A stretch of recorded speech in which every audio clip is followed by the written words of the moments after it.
This isn't the Canada that you imagined. This is real life. This is a story about struggles and survival and the reality that many people choose to ignore. But when you see it, you won't be able to look away.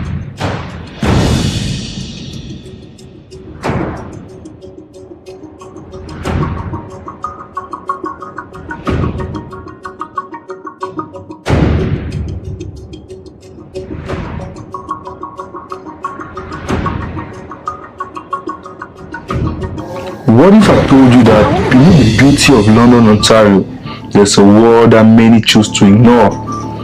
A world where survival means lighting a foam for warmth, where addiction isn't a choice but it's a painful escape, where the streets become home because there's nowhere else to go. This is the other side of London, the side that you don't see on the media regularly. The side that is going to tell you the real story about how life can be.